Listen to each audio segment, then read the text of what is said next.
ভিডিওটি শুরু করার আগে অবশ্যই আপনাদের কাছে রিকোয়েস্ট করে বলছি, ভিডিওটিকে অবশ্যই আপনি যখন গোপনে একা থাকবেন তখন দেখার চেষ্টা করবেন। হ্যাঁ বন্ধুরা, আজকের এই ভিডিওর মাধ্যমে এমন একটি চমৎকার অ্যাপ্লিকেশন আপনাদের সাথে শেয়ার করতে চলেছি। এই অ্যাপটির মাধ্যমে জাস্ট আপনি একবার টাচ করবেন, তারপর যা হবে তা দেখে কিন্তু আপনি সত্যি অবাক হয়ে যাবেন। তো চলুন ভিডিওটি শুরু করা যাক। বন্ধুরা, ভিডিওটি ভালো লাগলে অবশ্যই এখানে লাইক অপশন দেখতে পারবেন, এখানে জাস্ট আপনারা ভিডিওটিকে লাইক করে দিবেন। এটিকে ওপেন করার পর আমরা কিন্তু নর্মালি এরকম একটি ইন্টারফেস দেখতে পারবো। তারপর এখানে আমরা পেয়ে যাবো অল ফটো, এটার উপর ক্লিক করে আমাদের গ্যালারি থেকে যে কোনো একটি ফটোকে সিলেক্ট করে নিব। অবশ্যই ফটোটি কিন্তু আপনাদের এরকম সিটিং পজিশন থাকতে হবে, এরকম ফটোটিকে চুজ করবেন। তারপর একটু নিচের দিকে আসবেন, পেয়ে যাবেন অ্যাডজাস্ট অপশন, আপনি অ্যাডজাস্টে ক্লিক করবেন। দেন ক্রপে ক্লিক করে আপনি শুধুমাত্র সাবজেক্টটিকে এখান থেকে ক্রপ করে নেবেন।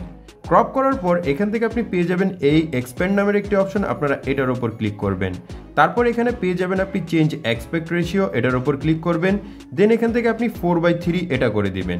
দেন আপনার ছবিটি কিন্তু এখান থেকে অনেকটা ছোট হয়ে যাবে, এটাকে জাস্ট আপনারা কি করবেন, একটু বড় করবেন।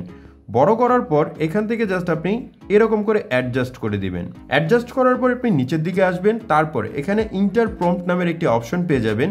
এখানে একটি লেখা আপনাদের পেস্ট করতে হবে। এই লেখাটি আমি আমার ভিডিও ডিসক্রিপশন বক্সে দিয়ে রেখেছি, আপনি চাইলে সেখান থেকে কপি করে নিতে পারবেন। তো জাস্ট আমি এটার উপর ক্লিক করব। দেন এখানে আমি একবার হোল্ড করে ধরে রাখবো। দেন এখানে পেস্ট চলে আসবে, আমি পেস্টে ক্লিক করে নিব। তারপর এখান থেকে আপনি অ্যালাউ পেয়ে যাবেন, আপনি জাস্ট সিম্পলি অ্যালাউতে ক্লিক করবেন। দেন নিচে আসবেন, দেন এখানে পেয়ে যাবেন জেনারেট অপশন, আপনি জেনারেটে ক্লিক করে নেবেন। তো জেনারেটে ক্লিক করার সাথে সাথে কিন্তু দেখতে পাচ্ছেন এখানে খুবই চমৎকারভাবে কিন্তু আপনার ফটোটি এখান থেকে এডিট হয়ে গেছে। এবং নিচে যদি আপনি একটু লক্ষ্য করেন তাহলে আরও 3টি এক্সট্রা ফটো কিন্তু দেখতে পারবেন। যেটা আপনাদের পছন্দ হবে সেটাকে কিন্তু চাইলে আপনি সিলেক্ট করতে পারেন। তো আপনি জাস্ট কি করবেন, এখন এখান থেকে এটাকে অ্যাপ্লাইতে ক্লিক করবেন। দেন এখানে টিকমার্ক চলে আসবে, টিকমার্কে ক্লিক করবেন। তারপর এখান থেকে আপনি পেয়ে যাবেন ফিল্টার নামের একটি অপশন, আপনি এটার উপর ক্লিক করবেন।